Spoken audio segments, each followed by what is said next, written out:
everybody. This is Miss Ann, and I'm here in Georgia today, and it's a beautiful day. The sun's shining. Beautiful day here in Georgia. I hope it's beautiful in your neck of the wood. But just to be anywhere is a good thing, and it's a good day. So I promised you on the last video that we were going to make a pound cake today. We might even take you upstairs after a good hot meal. So we're going to cook that pound cake. So I'm going to show you how to make a cream cheese pound cake. It's really easy. It's your first time cooking. We're going to go step by step and show you how you need to make this cake. Your family will love it. Your husband will love it with a good bowl of ice cream. Your kids will love it. It's a really good, simple pound cake. And it's a cream cheese pound cake. And what we're going to do is you need your mixing bowl. Now, you probably don't have a stand mixer if you're not used to cooking. So I brought out this hand mixer. This is a small mixer that you can go down and pick up at Dollar General, one of those little stores like that, and not invest in an expensive stand mixer. Try you a little $10 or $12 hand mixer and it'll do well. Back in the olden days, people did cakes with egg beaters. They beat up their eggs with a hand turn, a manual, and a fork.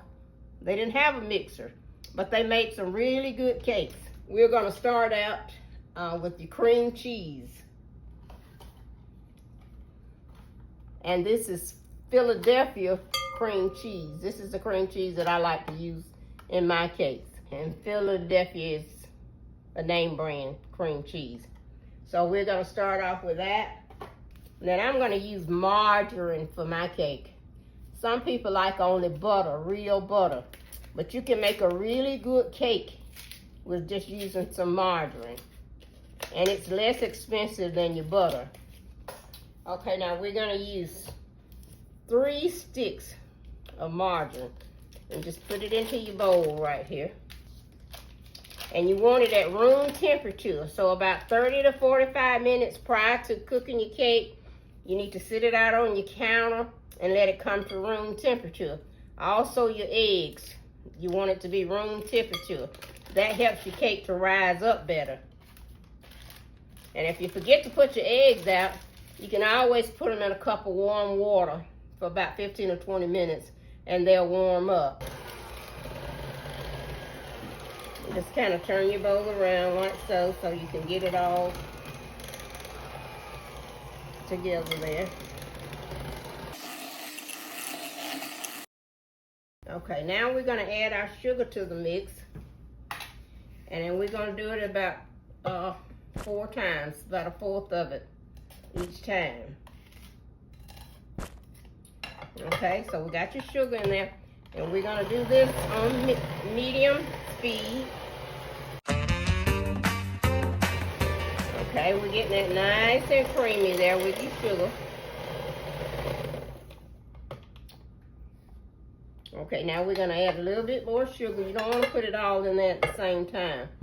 Let's just add a little more sugar in there. Now we're going to combine that. People say they can cook but they can't bake, but you can bake. All you need is a recipe.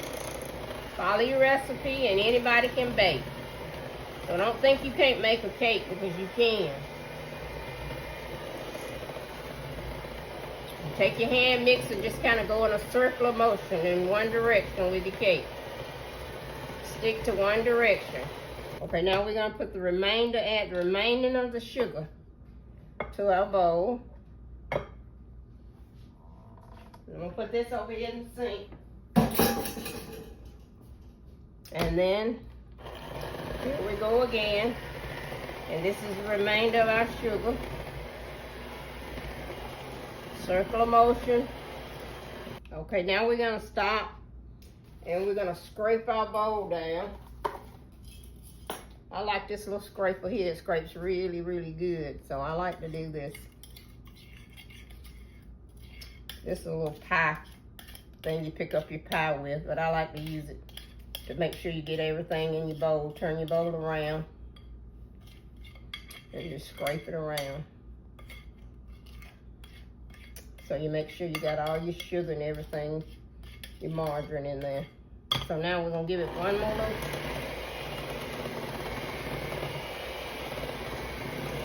Okay, now that got that in there. You got your margarine, your cream cheese in there, and we added our sugar. So next we're gonna do 6 eggs, okay? You had 8 ounces of cream cheese, you had 3 sticks of margarine, and like I said, if you choose to have butter, you can put butter, unsalted butter. If you choose to make your cake with butter, use unsalted butter in there. And we did 3 cups of sugar. Now I advise you to use good name brand sugar. I tried making with like a Kroger brand, and my cake just fell apart. So I use name brand sugar. I use Dixie Crystal. I don't know in your neck of the woods what kind of sugar you have, but I have this Domino and I have Dixie Crystal. I like either one of those sugars in my cake. Now I cracked 6 eggs, and these eggs are at room temperature, and that's 6 eggs in here. And you want to put them in 1 egg at a time. And when you're cracking your eggs, never crack them into your batter, because you might have a bad egg and you've run your entire batter. So make sure you put your eggs in a separate container and add them in, and mix them in well, 1 at a time. So we're gonna add 1 egg, and hopefully 2 won't fall in there. Circular motion.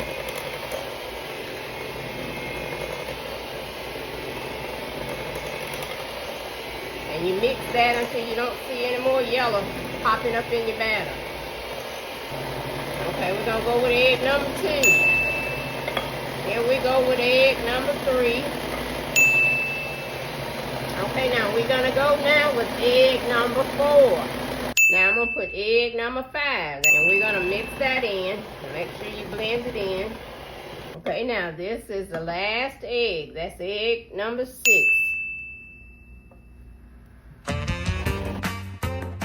Blend it in good so you don't see any more yellow in there. You don't want to overbeat your cake, because if you do, it'll be dry. Okay, now we got all 6 eggs in there. We're gonna scrape our bowl down.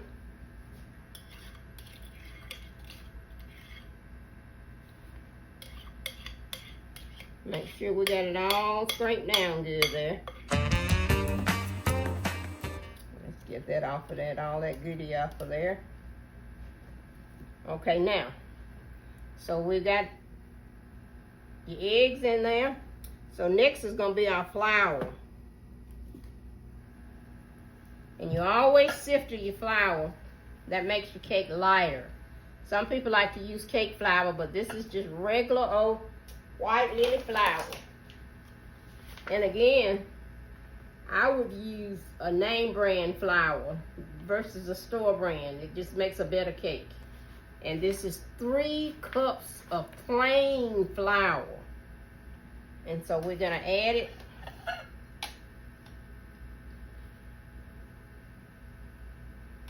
Just put a little bit in here. I'll put about a couple spoons full. And I like to kind of do it around a little bit so that flour don't fly up everywhere.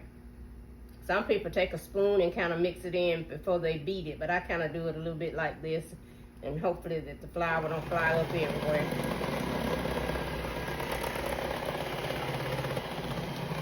And never put all of the flour in there at one time.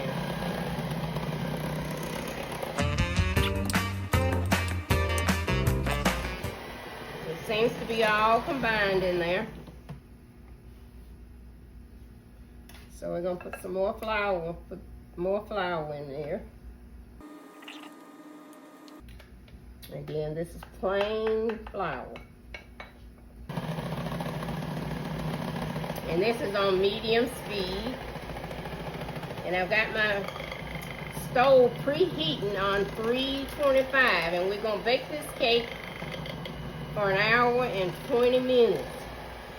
The last thing we're gonna put in here is some vanilla flavor and some almond flavor. We have vanilla flavor, And we're gonna put a teaspoon. Have to make sure that's on a teaspoon. Okay, that's the vanilla flavor. And then you can put to a half to a whole teaspoon of almond flavor. And this is just enhances the flavor of your cake. Putting a little almond flavor in there, just it enhances your flavor. But it's optional. You don't have to run out and buy some almond flavor if you choose not to. Okay, now so that's everything for the cake. We're just gonna beat this in. Okay, now so you don't want to beat your flavor out. So that's got everything combined in there really well. Okay, now we're ready to put it in the pan.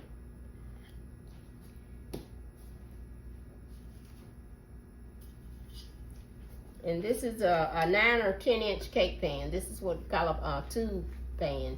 It's a cake pan. This is what I like. And what I did was I greased it with Crisco shortening, and then I sprinkled flour to keep it in there from sticking. And you sprinkle some flour, grease it first, put your flour, sprinkle flour, and then you take it over to the sink and dump off your excess.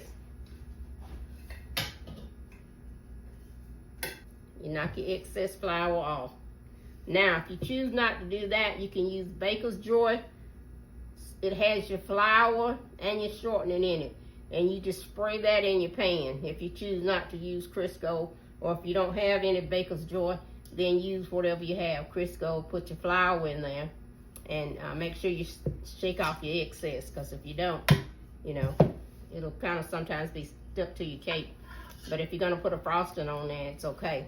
Now this one, we're not going to put a glaze or a frosting on it. Sometimes I make a pound cake and I'll put a caramel frosting on there. And sometimes I just put a cream cheese frosting, or just a simple a white sugar, powdered sugar glaze. You mix it with milk and flavor and just drizzle that on top of the cake. Now my grandson, he always wants drizzle on his cake. So whenever I'm making for him, I always put a drizzle. But we're not gonna drizzle it today. We're just gonna make a plain pound cake. Okay, now we're gonna put it in the pan. And I already have my oven preheated.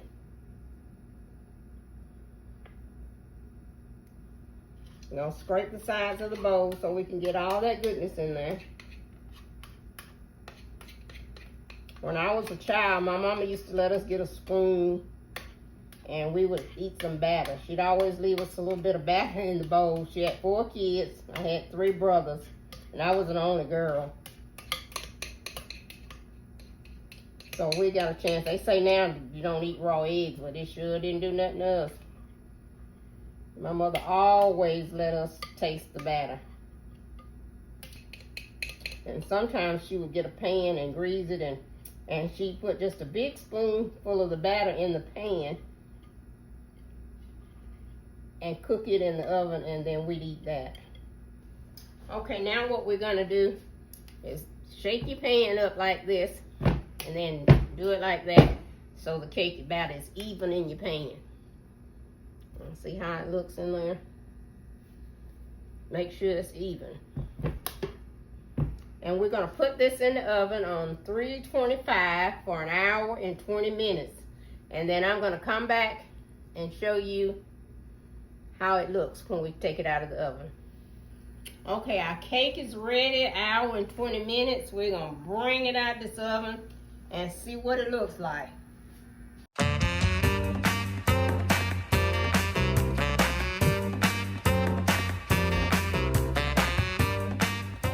I'm gonna hold it up so you can see it. Oh. Now we're gonna let it cool in the pan for 10 minutes before you turn it upside down and take it out. And like I said, if you plan on putting a glaze on it, you have to let this cake cool for 1 hour or very close to it, because you don't want to put on a hot cake. It's just gonna run off of it. You have to let the cake cool down. before you can glaze it. The cake is set for 10 minutes. Always let it cool for 10 minutes before you take it out. And we're gonna put it on this plastic round. I think I turned it the wrong way.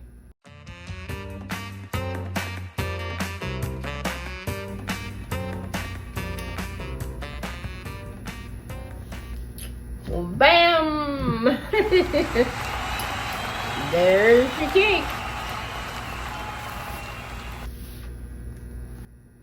Now we're gonna let it cool for 1 hour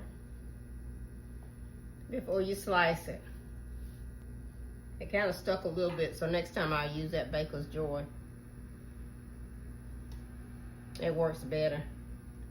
But it's gonna be good eating, really good eating.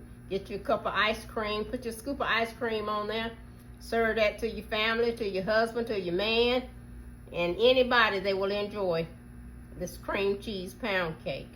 And like I said, if you wanted to put a glaze on it, you could put a glaze on there. But we're not gonna put a glaze. Today we're just gonna have plain pound cake. And most diabetics don't put glazes on their cakes. They wanna cut out that extra sugar, because the glaze is nothing but just sugar. Sugar, milk, and just a tad of flavor. And sometimes, like I say, I put on a glaze on mine, and sometimes I don't. So this time we just gonna have plain pound cake. We're gonna cut out them extra calories. As you can see, I don't need no extra calories anyway. So we're just gonna do this. It's gonna be good eating. And I'll holler at you on the next video. Everything.